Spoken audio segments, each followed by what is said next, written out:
Hello friends and my dear students, welcome to our channel. मैं राजेंद्र मंडलोई आपका हमारे channel पर स्वागत करता हूं।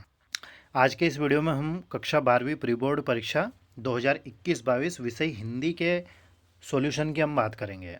मैं आपको पहले ही बता दूं कि इस पेपर को हम दो पार्ट में, पार्ट 1 और पार्ट 2 में इसके आंसर को हम आप तक प्रोवाइड करेंगे। फर्स्ट पार्ट में ऑब्जेक्टिव टाइप क्वेश्चन हम हल करेंगे और दूसरे पार्ट में आपके जो क्वेश्चन आंसर हैं उनके आंसर हम आप तक पहुंचाएंगे। ठीक है, यदि आपको सेकंड पार्ट भी चाहिए तो प्लीज़ मुझे कमेंट्स करके ज़रूर बताइएगा। ठीक है, तो चलिए अब शुरुआत करते हैं।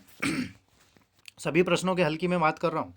जैसे पहला क्वेश्चन दिया गया है, सही विकल्प चुनकर लिखना है। उषा का जादू टूटने का कारण है तो सूर्योदय, चौके के गीले होने का भावार्थ है तो वातावरण में नमी होना है, सिल्वर वेल्डिंग कहानी की मूल संवेदना है तो वो है पीढ़ी का अंतराल, विज्ञान के क्षेत्र में काम कर रही भारत की संस्थाएं हैं तो 5, विभानुभाव या विचारी संयोगात रस, यह परिभाषा किसकी है तो आचार्य भरत मुनि की है। और बात का धनी होना मुहावरे का अर्थ है तो वो है जुबान का पक्का होना। अब क्वेश्चन नंबर 2 है जिसमें रिक्त स्थानों की पूर्ति करना है। जैसे सिरिस का फूल के रचनाकार हैं तो वो हजारी प्रसाद द्विवेदी हैं, बगुले के पंख के रचनाकार हैं तो वो हैं उमाशंकर जोशी, और कुटीकरण को भी कहते हैं तो वो एन कोडिंग कहते हैं। आनंदा की पाठशाला से लगती थी, मतलब कब लगती थी तो 11 बजे से लगती थी। राम मेहनत करता है यह वाक्य है तो ये साधारण है, सिंपल सेंटेंस है। गद्य पद्य मिश्रित वाक्य कहलाता है तो उसको चंपू काव्य कहते हैं। आधुनिक काल के जनक माने जाते हैं तो भारतेंदु हरिश्चंद्र माने जाते हैं।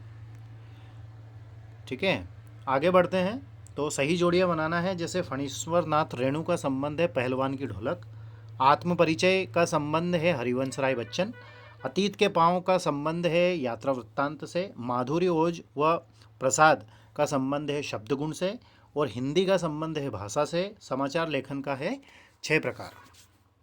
अब एक शब्द एक वाक्य में उत्तर देना है। जैसे पहला है राष्ट्रभाषा से आप क्या समझते हैं, तो वह भाषा जो देश के राष्ट्रीय कार्यों में प्रयोग की जाती है राष्ट्रभाषा कहलाती है। क्वेश्चन नंबर 2 है कविता का पहला उपकरण क्या है, तो वो शब्द है। यशोधर बाबू ने मैट्रिक की परीक्षा किस स्कूल से पास की थी, तो वो अल्मोड़ के रेजे से स्कूल से प्राप्त की थी। क्वेश्चन नंबर 4 है मैं पढ़ लिख कर वकील बनूंगा, अछूतों के लिए कानून बनाऊंगा और छुआछूत को खत्म करूंगा, यह कथन किसका है, तो डॉक्टर भीमराव अंबेडकर का है। अगला है कविता पंख लगाकर कहाँ कहाँ उड़ सकती है, तो मानव की आंतरिक और बाह्य रूप में उड़ान भर सकती है तथा एक घर से दूसरे घर जा सकती है। राजा ने लुट्टन से क्या कहा था, राजा ने लुट्टन को 10 का नोट दिया था, मेला घूमकर आने को कहा था। अगला है दोहे को उल्टा करने से कौन सा छंद बनता है, तो सोरठा बनता है। अब सत्य असत्य बताना है। 5वां क्वेश्चन है इसे क्रिया की विशेषता बताने वाले शब्द क्रिया विशेषण होते हैं, सत्य है। उपसर्ग का प्रयोग शब्द या शब्दांश के पहले होता है, ठीक है, तो ये सत्य है। और सिंधु घाटी सभ्यता में पत्थर और तांबे का प्रयोग होता था, यह भी सत्य है। लेखन का आशय यांत्रिक हस्त कौशल से है, यह असत्य है। और पाठ रुबाइयाँ और गज़ल में कवि ने खुद को देश पर न्यौछावर कर दिया, असत्य है। मेरी कल्पना का आदर्श समाज पाठ के लेखक बाबा साहब भीमराव अंबेडकर हैं, तो ये सत्य है।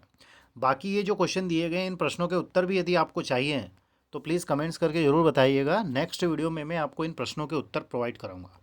ठीक है, अच्छे से तैयारी कीजिए और इस पेपर को आपको बिल्कुल सीरियसली लेना है। ये जो प्री बोर्ड एग्ज़ाम चल रही है इसको, है ना, ताकि आपको आगे किसी प्रकार की कोई समस्या ना आए। ठीक है दोस्तों, किसी प्रकार का कोई डाउट या कोई क्यूरी रहे तो विदाउट एनी हेजिटेशन आप कमेंट्स कीजिएगा, आपकी समस्या दूर करने की कोशिश करेंगे। ठीक है दोस्तों, thank you very much. Stay home, stay there, and please take care of yourself. Thank you once again.